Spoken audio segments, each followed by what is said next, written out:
Hello friends, good morning. Welcome back to my another new vlog. ಈ ವ್ಲಾಗಲ್ಲಿ ಬಂದು ನಾನು ಲಾಸ್ಟ್ ವ್ಲಾಗಲ್ಲಿ ಹೇಳಿದ ಥರನೇ ನಮ್ಮನೇಲಿ ಯಾಕೆ ಗಂಡು ಮಗುನೇ ಆಯಿತು ಅಂತ ಅಷ್ಟೊಂದು ಖುಷಿಪಟ್ಟರು ಅಂತ ಎಲ್ರಿಗೂ ಡೌಟ್ ಇರುತ್ತೆ. ಆ್ಯಂಡ್ ಅಷ್ಟೇ ಖುಷಿಯಾಗಿದ್ದಾರೆ. ಗಂಡು ಮಗು ಅಂತಲೇ ಎಸ್ಪೆಷಲಿ ಅಷ್ಟು ಖುಷಿಯಾಗಿದ್ದಾರೆ. ಯಾಕಂದರೆ ನಮ್ಮನೇಲಿ ಇಬ್ಬರು ಹೆಣ್ಮಕ್ಳೇ ನಾವು. ನಾನು ನನ್ನ ತಂಗಿ ಇಬ್ಬರು ಹೆಣ್ಮಕ್ಳು, ನಮ್ಮಪ್ಪ ನಮ್ಮಮ್ಮಂಗೆ. ಆ್ಯಂಡ್ ಅದನ್ನು ತುಂಬ ಫೇಸ್ ಮಾಡಿದ್ದಾರೆ ನಮ್ಮನೇಲಿ. ಆ ಜರ್ನಿನ ಇಬ್ರು ಹೆಣ್ಮಕ್ಳು ಅಂತ. ಬಟ್ ಈ ಜನ್ರೇಷನಲ್ಲಿ ಅದಿಲ್ಲ. ಬಟ್ ನಾವಿದ್ದ ಟೈಮಲ್ಲಿ ತುಂಬ ಆ ಥರ ಮೈಂಡ್‌ಸೆಟ್ ಜಾಸ್ತಿ ಇತ್ತು.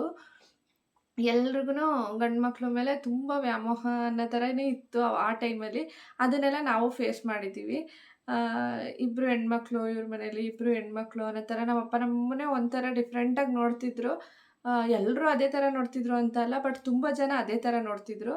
ಅದನ್ನೆಲ್ಲ ನಾವು ನೋಡಿದ್ದೀವಿ. ಬಟ್ ಆ ಟೈಮಲ್ಲಿ ತುಂಬ ಬೇಜಾರು ಮಾಡ್ಕೊಂಡಿದ್ದೀವಿ ನಾವು ಆ ಟೈಮಲ್ಲಿ.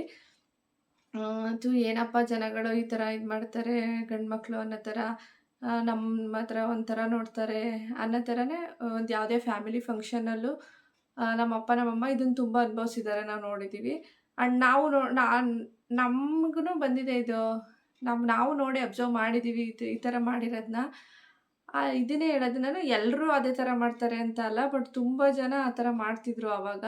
ಬಟ್ ಇವಾಗ ಜನ್ರೇಷನ್ ಚೇಂಜ್ ಆಗಿದೆ. ಗಂಡು ಮಕ್ಕಳು ಹೆಣ್ಮಕ್ಳು ಅನ್ನೋದು ಯಾವುದೇ ಭೇದ ಭಾವ ಇಲ್ಲ. ಎಲ್ಲರೂ ಎಲ್ಲ ಫೀಲ್ಡಲ್ಲೂ ಎಲ್ಲರೂ ಇದ್ದಾರೆ. ಎಸ್ಪೆಷಲಿ ಗಂಡು ಮಕ್ಳಿಗಿಂತ ಒಂದು ಹೆಜ್ಜೆ ಮುಂದೆನೇ ಇದ್ದಾರೆ ಅಂತ ಹೇಳ್ಬೋದು ಹೆಣ್ಮಕ್ಳು. ಅದೇ ಥರ ಈಗ ನಮ್ಮ ಮನೇಲಿ ಯಾವ ಥರ ಇತ್ತು ಅಂದರೆ ಮೈಂಡ್‌ಸೆಟ್ಟು, ಓ ನಮಗೂ ಇಬ್ಬರು ಹೆಣ್ಮಕ್ಳೇ ಇದ್ದಾರೆ ಅಂತ ಅಂತ ಇತ್ತು. ನಮ್ಮನೇಲಿ ಇಬ್ಬರು ಹೆಣ್ಮಕ್ಳು ಅಂತ ನಮ್ಮ ಅಪ್ಪ ಆಗಲಿ, ನಮ್ಮ ಅಮ್ಮ ಆಗಲಿ ನಮ್ಗೆ ಯಾವತ್ತೂ ಯಾವುದಕ್ಕೂ ಕಡಿಮೆ ಮಾಡಿಲ್ಲ. ನಾವು ನೋಡಿರೋ ಪ್ರಕಾರನೂ ನಾನು ಎಷ್ಟೊಂದು ಮನೇಲಿ ನೋಡಿದ್ದೀನಿ, ಅವ್ರ ಮಕ್ಳಿಗೆ ಹೆಣ್ಮಕ್ಳು ಅನ್ನೋದನ್ನ ಅಂದರೆ ಅವ್ರ ಮೇಲೆ ಪಾಯಿಂಟ್ ಔಟ್ ಮಾಡ್ತಾ ಇರ್ತಾರೆ, ಮಕ್ಳದೇ ತಪ್ಪು ಅನ್ನೋ ಥರ. ಬಟ್ ಆ ಥರದ್ದನ್ನ ನಾವು ಯಾವತ್ತೂ ಫೇಸ್ ಮಾಡಿಲ್ಲ ನಮ್ಮ ಮನೇಲಿ. ನಾವು ಹೆಣ್ಮಕ್ಳಾಗಿದ್ರೂ ನಮ್ಗೆಲ್ರಿಗೂ, ನನಗೂ ನನ್ನ ತಂಗಿನೂ ತುಂಬ ಚೆನ್ನಾಗಿ ಎಜುಕೇಷನ್ ಕೊಡಿಸಿದ್ದಾರೆ. ಒಳ್ಳೊಳ್ಳೆ ಸ್ಕೂಲು, ಕಾಲೇಜಲ್ಲೇ ಓದಿಸಿದ್ದಾರೆ. ಆ್ಯಂಡ್ ದೆನ್ ನಾವು ಏನು ಮಾಡ್ತೀವಿ ಅದನ್ನು ನಮಗೆ ಮಾಡಿಸಿದ್ದಾರೆ. ಕೆಲವ್ರ ಮನೇಲಿ ಆ ಬಟ್ಟೆ ಹಾಕ್ಬೇಡ, ಈ ಬಟ್ಟೆ ಹಾಕ್ಬೇಡ ಅನ್ನೋ ರಿಸ್ಟ್ರಿಕ್ಷನ್. ಬಟ್ ನಮ್ಮ ಮನೇಲಿ ಯಾವತ್ತೂ ಅಂಥ ರಿಸ್ಟ್ರಿಕ್ಷನ್ ಇಲ್ಲ. ಅವರು ಆ ಮಾಡಕ್ಕೆ ಹೋಗಲಿಲ್ಲ. ಬಟ್ ನಾವು ಆ ಲಿಮಿಟ್ಸ್‌ನ ಕ್ರಾಸ್ ಮಾಡಿ ಯಾವತ್ತೂ ಹೋಗಲಿಲ್ಲ. ಸೊ ಆ ಥರ ಮ್ಯೂಚುವಲ್ ಆಗಿ ನಾವು, ನಮ್ಮ ಅಪ್ಪ, ಅಮ್ಮ ಎಲ್ಲರೂ ಇದ್ವಿ. ಬಟ್ ನಮ್ಮಪ್ಪ ನಮ್ಮಮ್ಮಂಗೆ ಅವ್ರಿಗೆ ಗಂಡು ಮಕ್ಳಾಗ್ಲಿಲ್ವಲ್ಲ, ನಾವು ಇಷ್ಟೊಂದೆಲ್ಲ ಫೇಸ್ ಮಾಡಿದ್ವಲ್ಲ ಅನ್ನೋ ಮೈಂಡ್‌ಸೆಟ್ಟಲ್ಲೇ ಅವರಿದ್ದರು. ಬಟ್ ನಮ್ಮ ಮಕ್ಳಿಗಾದರೂ ಗಂಡು ಮಕ್ಳು ಆಗಬೇಕು. ನಮ್ಮಮ್ಮ ಅಂತೂ ಯಾವಾಗಲೂ ಅದನ್ನೇ ಹೇಳ್ತಿದ್ರು, ನಿಮ್ಮ ಅಮ್ಮನ ಥರನೇ ನಿಮ್ಗೂ ಹೆಣ್ಮಕ್ಳಾಗಲ್ಲ ಅನ್ನೋ ಥರ ಮಾತಾಡಿದ್ದಾರೆ. ಮಾತಾಡಿಲ್ಲ ಅಂತ ಅಲ್ಲ. ನನಗೂ ಮೊದಲನೇದು ಹೆಣ್ಮಗುನೇ, ನನ್ನ ತಂಗಿಗೂ ಮೊದಲನೇದು ಹೆಣ್ಮಗುನೇ. ಸೊ ಅದಾದಾಗ ಇವ್ರ ಮನೇಲಿ ಗಂಡು ಮಕ್ಳಾಗಲ್ಲ, ಹೆಣ್ಮಗುನೇ ಆಗೋದು, ಅವ್ರ ಅಮ್ಮನ ಥರನೇ ಇವ್ರೂ ಬರೀ ಹೆಣ್ಮಕ್ಳುಗಳೇ ಆಗೋದು ಅಂತ. ಬಟ್ ಸೈನ್ಸು, ಟೆಕ್ನಾಲಜಿ ಎಷ್ಟೊಂದು ಇಂಪ್ರೂವ್ ಆಗಿದೆ. ಕಾಮನಾಗಿ ಎಲ್ರಿಗೂ ಗೊತ್ತಿರುತ್ತೆ, ಜೆಂಡರು ಯಾವುದು ಮ್ಯಾಟರೇ ಆಗಲ್ಲ ಇವತ್ತಿನ ಕಾಲದಲ್ಲಿ. ಆ್ಯಂಡ್ ಎಲ್ಲರೂ ಅಷ್ಟೇ, ಮಕ್ಕಳಾದರೆ ಒಳ್ಳೆ ಬುದ್ಧಿ ಕಲಿತು ಅವ್ರ ಕಾಲ ಮೇಲೆ ಅವ್ರು ನಿಂತ್ಕೊಂಡು ಲೈಫಲ್ಲಿ ಸೆಟಲ್ ಆದರೆ ಸಾಕು. ಹುಡುಗ ಆದರೂ ಸರಿ, ಹುಡುಗಿ ಆದ್ರೂ ಸರಿ, ಹುಡ್ಗನೇ ಬೇಕು, ಹುಡುಗಿನೇ ಬೇಕು ಅನ್ನೋ ಥರ ಏನಿಲ್ಲ ಇವತ್ತಿನ ಕಾಲದಲ್ಲಿ. ಬಟ್ ನಾವು ಹಳ್ಳಿಯಲ್ಲಿ ಇದ್ದಿದ್ದರಿಂದ ಅಲ್ಲಿ ಸ್ವಲ್ಪ ಜನದ ಮೈಂಡ್‌ಸೆಟ್ಟು ಇದ್ದೇ ಇರುತ್ತೆ. ಹಳ್ಳಿ ಅಂತ ಅಲ್ಲ, ಎಲ್ಲ ಕಡೆನೂ ಒಳ್ಳೆಯವರಿದ್ರು ಅಂದರೆ ಕೆಟ್ಟವರು ಇದ್ದೇ ಇರ್ತಾರೆ. ಒಳ್ಳೆ ಮೈಂಡ್‌ಸೆಟ್ ಇತ್ತು ಅಂದರೆ ಅದೇ ಥರ ಕೆಟ್ಟ ಮೈಂಡ್‌ಸೆಟ್ಟು ಇದ್ದೇ ಇರುತ್ತೆ. ಅದೇ ಥರನೇ. ಸೊ ನಮ್ಮ ಮನೇಲೂ ಅದೇ ಥರ ಯೋಚನೆ ಮಾಡ್ತಿದ್ರು ನಮ್ಮಪ್ಪ ನಮ್ಮಮ್ಮನೂ. ಮತ್ತೆ ಎಲ್ಲರೂ ಮಾತಾಡ್ತಾರೆ, ಇಬ್ರಿಗೂ ಹೆಣ್ಮಕ್ಳೇ ಆಯ್ತಲ್ಲ, ಮತ್ತೆ ಇದೇ ಥರ ಮಾತಾಡ್ತಾರೆ ಅನ್ನೋ ಥರ ನಮ್ಮಪ್ಪ ತುಂಬ ಯೋಚನೆ ಮಾಡ್ತಿದ್ರು. ಬಟ್ ಹೇಳ್ಕೊಂತಿರ್ಲಿಲ್ಲ. ಹಂಗಂತ ನಮ್ಮಿಬ್ರಿಗೂ ಮೊದಲನೇದು ಹೆಣ್ಮಕ್ಳು ಅಂತ ಅವ್ರು ಯಾವತ್ತೂ ಮಕ್ಳನ್ನ ಇದು ಮಾಡೋದು ಯಾವತ್ತೂ ಮಾಡಿಲ್ಲ ಆ ಥರ. ನನ್ನ ಮಗಳಿಗೆ ನಮ್ಮಪ್ಪ ನಮ್ಮಮ್ಮ ಅಂದರೆ ಬೇಕಿದ್ರೆ ನಮ್ಮನ್ನ ಬಿಟ್ಟಿರ್ತಾರೆ. ನನ್ನ ಮಗಳು ಅಷ್ಟೇ, ನನ್ನ ತಂಗಿ ಮಗಳು ಅಷ್ಟೇನೆ. ಬಟ್ ನಮ್ಮಪ್ಪ ನಮ್ಮಮ್ಮನ್ನ ಯಾವುದೇ ಕಾರಣಕ್ಕೂ ಬಿಟ್ಟಿರೋಕ್ಕೆ ಅವ್ರು ರೆಡಿ ಇರಲ್ಲ. ಅಷ್ಟು ಪ್ರೀತಿ ಕೊಟ್ಟಿದ್ದಾರೆ ಅವರು. ಹೆಣ್ಮಕ್ಳು ಅಂತ ಏನು ನಮ್ಮನ್ನ ಎಷ್ಟು ಚೆನ್ನಾಗಿ ಸಾಕಿದ್ರು ಅದ್ರಲ್ಲಿ 4 ಪಟ್ಟು ನನ್ನ ಮಕ್ಕಳನ್ನ ಸಾಕ್ತಾ ಇದ್ದಾರೆ. ಬಟ್ ಆದರೆ ಆಸೆ ಇತ್ತು, ಗಂಡು ಮಗುನೂ ಬೇಕು, ಮತ್ತೆ ಯಾರ ಹತ್ರನೂ ಮಾತಾಡ್ಸ್ಕೊಳ್ಳೋ ಅನ್ನೋ ಪರಿಸ್ಥಿತಿಯಲ್ಲಿ ಅವ್ರು ಇರಲಿಲ್ಲ. ಆಲ್ರೆಡಿ ಪ್ರತಿಯೊಂದು ಥರ ಇಂಟರ್ಫೇಸ್‌ನ ಫೇಸ್ ಮಾಡಿದ್ದಾರೆ ಅವರು. ಎಲ್ಲ ಥರನೂ ಫೇಸ್ ಮಾಡಿದ್ದಾರೆ, ಎಲ್ಲ ಥರನೂ ಮಾತಾಡ್ಸ್ಕೊಂಡಿದ್ದಾರೆ ಎಲ್ಲರ ಹತ್ರ. ಆ ಥರ ನನ್ನ ಮಕ್ಳಿಗೆ ಮಾತಾಡ್ಸ್ಕೊಳ್ಳೋದು ಬೇಡ ಮತ್ತೆ. ಆದರೆ ನನ್ನ ಮಗಳಿಗೂ ಒಂದು ಅಟ್ಲೀಸ್ಟ್ ನಮ್ಮ ಮನೇಲಿ ಒಂದು ಗಂಡು ಮಗು ಆಗಲಿ ಅನ್ನೋ ಥರ ಆಸೆ ಇಟ್ಕೊಂಡು ಪಾಪ ತುಂಬ ಅಂದರೆ ತುಂಬ ಕನಸು ಕಟ್ಕೊಂಡಿದ್ರು. ನಾವು ಅಷ್ಟೇ, ನಾನು ನನ್ನ ಹಸ್ಬೆಂಡು, ನನ್ನ ಮಗಳು ಒಬ್ಬಳೇ ಸಾಕು, ಒಂದೇ ಮಗು ಸಾಕು ಅನ್ನೋ ಥರನೇ ಇದ್ದಿದ್ದು. ಆ್ಯಂಡ್ ದೆನ್ ನನ್ನ ತಂಗಿಗೂ ಹೆಣ್ಮಗು ಆದಮೇಲೆ ಪಾಪ ನಮ್ಮಪ್ಪ ನಮ್ಮಮ್ಮ ತುಂಬ ಬೇಜಾರು ಮಾಡ್ಕೊಂಡ್ರು ಆಗ. ಮತ್ತೂ ಹೆಣ್ಮಗುನೇ ಆಯ್ತಲ್ಲ, ಮೋಸ್ಟ್ಲಿ ಎಲ್ಲರೂ ಮಾತಾಡೋ ಥರನೇ ನಮ್ಗೆ ಆಗಲ್ಲ ಅನಿಸುತ್ತೆ ನಮ್ಮ ಮನೇಲಿ ಅನ್ನೋ ಥರ ಅವರು ಒಂಥರ ಡಿಪ್ರೆಷನ್ ಥರ ಆದರು. ಆವಾಗ ಮತ್ತೆ ನಾವು ಪ್ಲ್ಯಾನ್ ಮಾಡ್ಕೊಂಡಿದ್ದು, ಸರಿ ಆಯಿತು ನಾವು ಒಂದು ಮಗು ಮಾಡ್ಕೊಳ್ಳೋಣ. ಪಾಪ ಈ ಥರ ಎಲ್ಲ ಬೇಜಾರು ಮಾಡ್ಕೊತಾ ಇದ್ದಾರೆ, ಏನು ಮಾಡೋದು ಅಂತ ಹೇಳ್ಬಿಟ್ಟು ನಾನು ನನ್ನ ಹಸ್ಬೆಂಡು ಪ್ಲ್ಯಾನ್ ಮಾಡ್ಕೊಂಡ್ವಿ. ಸರಿ ಇನ್ನೊಂದು ಮಗು ಮಾಡ್ಕೊಳ್ಳೋಣ ಅನ್ನೋ ಥರ. ಆ್ಯಂಡ್ ಆ ಪ್ರೆಗ್ನೆನ್ಸಿ ಪ್ಲ್ಯಾನ್ ಮಾಡಿದಾಗಲೇ ಶುರು ಮಾಡಿದ್ದು ನಮ್ಮ ಮನೇಲಿ.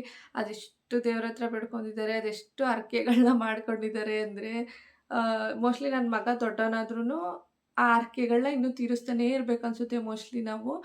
ಅಷ್ಟು ಹರಕೆಗಳಿದೆ. ಅಷ್ಟು ಹರಕೆಗಳನ್ನ ಮಾಡಿದ್ದಾರೆ. ಮಗು ಹುಟ್ಟಿದ್ಮೇಲೆ ಎಲ್ಲ ಒಂದು ಕಡೆಯಿಂದ ಹೇಳ್ತಾಯಿದ್ರು. ನಾವು ಆ ದೇವಸ್ಥಾನದ ಹತ್ರ ಹೋಗಿದ್ದಾಗ ಅಲ್ಲಿ ಈ ಥರ ಅಂತ ಕೇಳ್ಕೊಬಂದಿದ್ವಿ, ಈ ದೇವಸ್ಥಾನದ ಹತ್ರ ಹೋಗಿದ್ದಾಗ ಇಲ್ಲಿ ಕೇಳ್ಕೊಬಂದಿದ್ವಿ ಅಂತ. ಬಟ್ ನನ್ನ ಹಸ್ಬೆಂಡಿಗೆ ಮೊದಲನೇದ್ರಲ್ಲೂ ಅಷ್ಟೇ ಹೆಣ್ಮಗುನೇ ಬೇಕು ಅನ್ನೋ ಥರ ಮೈಂಡ್ ಸೆಟ್ಟೇ ಮಾಡ್ಕೊಂಡಿದ್ರು ಅವರು. ಸರಿ ನನಗೆ ಹೆಣ್ಮಗು ಬೇಕು, ನಮ್ಗೆ ಹೆಣ್ಮಗು ಬೇಕು, ಮೊದಲನೇದು ಹೆಣ್ಮಗು ಆಗಲಿ ಅನ್ನೋ ಥರ. ಬಟ್ ಇವಾಗಲೂ ಅಷ್ಟೇ ಅವ್ರಿಗೆ ಗಂಡು ಮಗು ಬೇಕು ಆ ಥರ ಮೈಂಡ್ಸೆಟ್ ಅವ್ರಿಗೆ ಯಾವತ್ತೂ ಇಲ್ಲ. ಇದೂ ಹೆಣ್ಮಗು ಆಗಿದ್ರೂ ನನ್ನ ಹಸ್ಬೆಂಡ್ ಫಸ್ಟ್ ಹೆಂಗಿದ್ರು ಇವಾಗಲೂ ಹಂಗೆ ಇರ್ತಿದ್ರು. ಅಷ್ಟೇ ಚೆನ್ನಾಗಿ ನೋಡ್ಕೊಳ್ತಿದ್ರು ಮಕ್ಕಳನ್ನ. ನನ್ನ ಮಗಳನ್ನೇ ಅದೇ ಹೇಳ್ತೀವಲ್ವ, ಅಪ್ಪಂದಿರಿಗೆ ಹೆಣ್ಮಕ್ಳೇ ಜಾಸ್ತಿ ಇಷ್ಟ. ಬಟ್ ಅಮ್ಮಂದಿರಿಗೆ ಸ್ವಲ್ಪ ಗಂಡು ಮಕ್ಳ ಮೇಲೆ ವ್ಯಾಮೋಹ ಜಾಸ್ತಿ ಇರುತ್ತೆ. ಅದೇ ಥರ ಅವರು ಖುಷಿ ಪಡಲಿಲ್ಲ ಅಂತಲ್ಲ ಇವಾಗ ಮಗ ಆಗಿದ್ದಕ್ಕೆ. ಬಟ್ ಆ ಟೈಮಲ್ಲಿ ನನ್ನ ಮಗಳು ಹುಟ್ಟಿದಾಗ ಅಂತೂ ತುಂಬ ಅಂದರೆ ತುಂಬ ಖುಷಿಪಟ್ಟವ್ರೆ ನನ್ನ ಹಸ್ಬೆಂಡು. ಮೊದಲನೇದು ಹೆಣ್ಮಗು ಆಯಿತು, ನಾನು ಆಸೆ ಪಟ್ಟಂಗೆ ಆಯಿತು ಅನ್ನೋ ಥರ. ಅದೇ ಥರ ಈ ಟೈಮು ಅದೇ ನನ್ನ ಮಗನಿಗೋಸ್ಕರ ನಮ್ಮ ಮನೇಲಿ ಅದೆಷ್ಟು ದೇವ್ರ ಹತ್ರ ಬೇಡಿದ್ದಾರೆ. ಫೈನಲಾಗಿ ಎಲ್ರಿಗಿಂತ ನಮ್ಮಪ್ಪ ನಮ್ಮಮ್ಮನಿಗಿಂತನೂ ನಾನು ಇಷ್ಟಪಡೋದು ನನ್ನ ಲೈಫಲ್ಲಿ ಜಾಸ್ತಿ ಅಂದರೆ ಮೊದಲು ನನ್ನ ಹಸ್ಬೆಂಡು, ಅದ್ರ ನೆಕ್ಸ್ಟ್ ಬಂದ್ರೇ ನನ್ನ ತಂಗಿ ಅಂತಲೇ ಬರುತ್ತೆ. ಅವಳೇ ಅಷ್ಟೇ, ಅವಳು ಅಷ್ಟೇ ಎಷ್ಟು ಕ್ಯೂರಿಯಾಸಿಟಿಲಿ ವೆಯ್ಟ್ ಮಾಡಿದ್ಲು ನನ್ನ ಡೆಲಿವರಿ ಟೈಮಲ್ಲಿ ಅಂದರೆ, ನೀವು ನೋಡಿರ್ಬೋದು ಆ ವ್ಲಾಗು. ನನ್ನ ತಂಗಿಗೆ ಎಷ್ಟು 10 ಮಂತ್ಸ್ 11 ಮಂತ್ ಬೇಬಿ ಇರೋದು ಇವಾಗ. ಅಷ್ಟು ಚಿಕ್ಕ ಮಗುನೇ OT ರೂಮ್ ಹತ್ರ ಕರ್ಕೊಬಂದು ಅವಳು ಡೆಲಿವರಿ ಆದಮೇಲೆ ಅವಳ ಆರೈಕೆ ಟೈಮಲ್ಲೇ ನನ್ನ ಪ್ರೆಗ್ನೆನ್ಸಿ ಇದ್ದಿದ್ದು.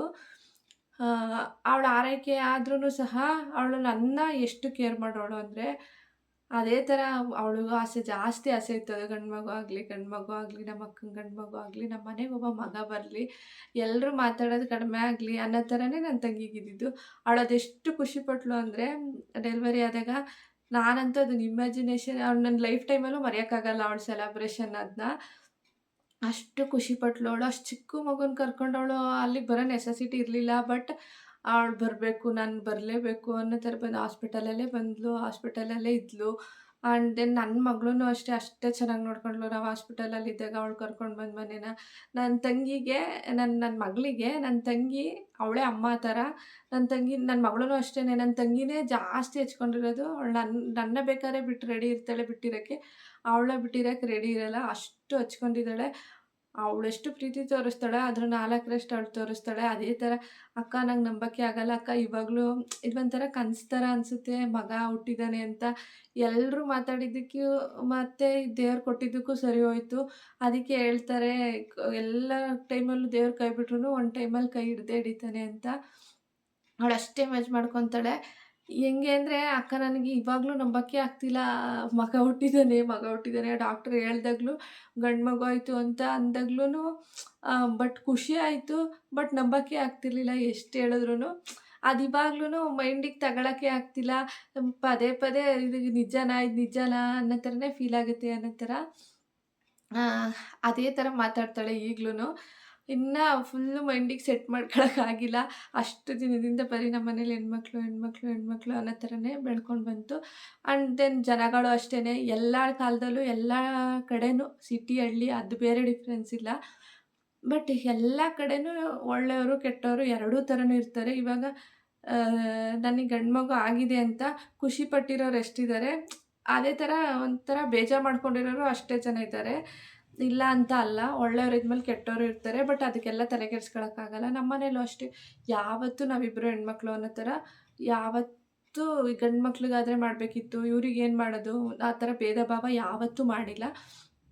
ಆ್ಯಂಡ್ ದೆನ್ ಎಲ್ಲರ ಮನೆಗಿಂತ ತುಂಬ ಅಂದರೆ ತುಂಬ ಚೆನ್ನಾಗಿ ಸಾಕಿದ್ದಾರೆ ಅಂತ ತುಂಬ ಪ್ರೌಡಾಗಿ ಹೇಳ್ಕೊಂತೀನಿ ನಾನು. ಅಷ್ಟು ಚೆನ್ನಾಗಿ ಸಾಕಿದ್ದಾರೆ ನಮ್ಮನೇಲಿ. ನಮ್ಗೆ ಯಾವ್ಯಾವ ಟೈಮಿಗೆ ಏನೇನು ಮಾಡಬೇಕು ಎಲ್ಲ ಕರ್ತವ್ಯಗಳನ್ನು ಮಾಡಿದ್ದಾರೆ. ಆ್ಯಂಡ್ ಯಾವುದೇ ಎಜಿಟೇಷನ್ ಇಲ್ಲದೆ ಮಾಡಿದ್ದಾರೆ. ಅದಕ್ಕೆ ಖುಷಿ ಪಡ್ತೀನಿ ನಾನು. ನಮ್ಮಪ್ಪ ಆಗಲಿ, ನಮ್ಮಮ್ಮ ಆಗಲಿ ಅಷ್ಟೆಲ್ಲ ಮಾತಾಡಿದ್ರೂ ಬೇಜಾರು ಮಾಡ್ಕೊಳ್ದೆ ನಮ್ಮ ಮಕ್ಳಿಗೆ ನಾವೇನು ಮಾಡಬೇಕೋ ಅದನ್ನು ಮಾಡೋಣ, ಮಾತಾಡೋರು 1000 ಮಾತಾಡ್ತಾರೆ ಅನ್ನೋ ಇಂಟೆನ್ಷನ್ ಇಟ್ಕೊಂಡೆ ಇವತ್ತಿಗೂ ಪಾಪ ಅದನ್ನು ಫೇಸ್ ಮಾಡ್ತಿದ್ದಾರೆ ಅವರು, ಇಲ್ಲ ಅಂತ ನಾನು ಹೇಳಲ್ಲ. ಅದೇ ಥರ ಅದಕ್ಕೋಸ್ಕರನೇ ನಮ್ಮ ಮನೇಲಿ ತುಂಬ ಅಂದರೆ ತುಂಬ ಖುಷಿಪಟ್ಟರು. ನಮ್ಮಪ್ಪ ನನ್ನ ಮಗ ಹುಟ್ದಾಗ ಅದನ್ನೇ ಹೇಳಿದ್ರಂತೆ ನನ್ನ ತಂಗಿ ಹತ್ರ, "ಬಿಡು ನಮ್ಮ ಮನೇಲಿ ಒಬ್ಬ ಮಗ ಹುಟ್ದ, ನನ್ನ ಲೈಫಲ್ಲಿ ಇನ್ನೇನಾದರೂ ನನಗೇನು ಬೇಜಾರಿಲ್ಲ" ಅಂತ. ಅದನ್ನೆಲ್ಲ ನೆನೆಸ್ಕೊಂಡ್ರೆ ಸ್ವಲ್ಪ ಬೇಜಾರಾಗುತ್ತೆ. ಪಾಪ ಎಷ್ಟು ಆಸೆ ಪಟ್ಟಿದ್ದಕ್ಕೆ ದೇವರು ಕೊನೆಗೂ ಕೊಟ್ಟ. ನಮಗೂ ಒಂದು ಗಂಡು ಮಗುನ, ನಮ್ಮನೆಗೂ ಅಂದರೆ ನಮ್ಮನೆಯವ್ರ ಆಸೆನೂ ತೀರಿಸ್ದ. ಆ ಥರ ತುಂಬ ಅಂದರೆ ತುಂಬ ಖುಷಿ ಇದೆ. ಅದಕ್ಕೋಸ್ಕರನೇ ನಾನು ಅವತ್ತು ಅದನ್ನ ಹೇಳಿದ್ದು. ಬಟ್ ಯಾರು ಈ ವಿಡಿಯೋನ ನೆಗೆಟಿವ್ ಆಗಿ ತಗೋಬೇಡಿ. ತುಂಬ ಅಂದರೆ ಏನೋ ಹೆಣ್ಮಕ್ಳಂದ್ರೇ ಕೆಟ್ಟದ್ದು, ಗಂಡು ಮಕ್ಳಂದ್ರೇ ಒಳ್ಳೆಯದು ಆ ಥರ ಯಾವತ್ತೂ ಇಲ್ಲ. ನನ್ನ ಹಸ್ಬೆಂಡ್ ನನಗೆ ಎಸ್ಪೆಷಲಿ ಇದೇ ವಿಷಯಕ್ಕೆ ನಮ್ಮ ಮನೇಲಿ ವಾದ ಆಗುತ್ತೆ, ಸ್ವಲ್ಪ ಜಗಳನೂ ಆಗುತ್ತೆ. ನಾನು ಯಾವುದೇ ಹೆಣ್ಮಕ್ಳ ಬಗ್ಗೆ ಆಗಲಿ ನಾನು ಕೆಟ್ಟದಾಗಿ ಮಾತಾಡಿದ್ರೆ ನಂಗೆ ತಡ್ಕೊಳಕ್ಕಾಗಲ್ಲ. ನನ್ನ ಹಸ್ಬೆಂಡ್ ಏನಾದರೂ ಒಂದು ರೀಲ್ಸ್ ನೋಡಿದಾಗಾದರೂ ಏನಾದ್ರು ನೋಡಿದಾಗ ಈಗ ಆ ಹುಡ್ಗಿರ್ನೇ ಏನೋ ಒಂಥರ ತಪ್ಪು ಅನ್ನೋ ಥರ ತುಂಬ ಪೋಟ್ರೆ ಮಾಡ್ತಾ ಇರ್ತಾರೆ. ಆ ಥರ ರೀಲ್ಸ್ ಎಲ್ಲ ತೋರಿಸ್ದಾಗ ನಾನು ನನ್ನ ಹಸ್ಬೆಂಡು ವಾದ ಮಾಡೋಕ್ಕೆ ನಿಂತುಬಿಡ್ತೀವಿ. ನಮ್ಮ ಮನೆಯವರು ಅದನ್ನೇ ಹೇಳ್ತಿರ್ತಾರೆ, "ಯಾವುದಾದ್ರೂ ಮಹಿಳಾ ಸಮಾಜದ ಅಧ್ಯಕ್ಷೆ ಮಾಡಬೇಕು ನಿನ್ನ, ಹೆಣ್ಮಕ್ಳಿಗೆ ಅದು ಇದು ಅಂದ್ಕೊಂಡು ತುಂಬ ಇದು ಮಾಡ್ತೀಯ" ಅಂತ. ಬಟ್ ನನಗೆ ಅಷ್ಟೇ ರೆಸ್ಪೆಕ್ಟ್ ಇದೆ. ಹೆಣ್ಮಕ್ಳು ಗಂಡು ಮಕ್ಳು ಅಂತ ಯಾವ ಭೇದ ಭಾವನೂ ಮಾಡಬಾರ್ದು. ಯಾಕಂದರೆ ಅವ್ರ ಕೈಲಿ ಏನಾಗುತ್ತೆ ಅವರು ಮಾಡ್ತಾರೆ, ಇವ್ರ ಕೈಲಿ ಏನಾಗುತ್ತೆ ಇವರು ಮಾಡ್ತಾರೆ. ಲೈಫಲ್ಲಿ ಚೆನ್ನಾಗಿರ್ಬೇಕು ಅಂದರೆ ಹೆಣ್ಮಕ್ಳು ಗಂಡು ಮಕ್ಳು ಇಬ್ರದ್ದು ಅಷ್ಟೇ ಪಾತ್ರ ಇರುತ್ತೆ. ಸಮವಾಗಿಯೇ ಇರುತ್ತೆ. ಅದನ್ನು ಅರ್ಥ ಮಾಡ್ಕೊಳ್ಳಲ್ಲ ಜನಗಳಷ್ಟೇ. ಅದನ್ನ ಅರ್ಥ ಮಾಡ್ಕೊಳ್ದೆ ಸುಮ್ಮನೆ ಅದು ಇದು ಬೇಡದೇ ಇರೋ ಮಾತುಗಳು ಆ ಥರ ಜಾಸ್ತಿ ಮಾತಾಡ್ತಾರೆ. ಸೊ ಈ ವಿಡಿಯೋ ಬಂದು ಅದಕ್ಕೋಸ್ಕರನೇ ಮಾಡಿದ್ದು. ನಮ್ಮ ಮನೇಲಿ ಎಷ್ಟು ಖುಷಿಪಟ್ಟರು ಏನೋ ಅದನ್ನೆಲ್ಲ ನಿಮ್ಮ ಹತ್ರ ಶೇರ್ ಮಾಡ್ಕೋಬೇಕು ಅಂತಲೇ. ಈ ವಿಡಿಯೋ ನಿಮಗೆಲ್ಲ ಇಷ್ಟ ಆಗಿದ್ದರೆ ಪ್ಲೀಸ್ ಲೈಕ್ ಮಾಡಿ, ಶೇರ್ ಮಾಡಿ, ಕಾಮೆಂಟ್ ಮಾಡಿ ಆ್ಯಂಡ್ ಸಬ್ಸ್ಕ್ರೈಬ್ ಮಾಡಿಕೊಂಡು ವಿಡಿಯೋಗಳನ್ನ ನೋಡಿ. Thank you.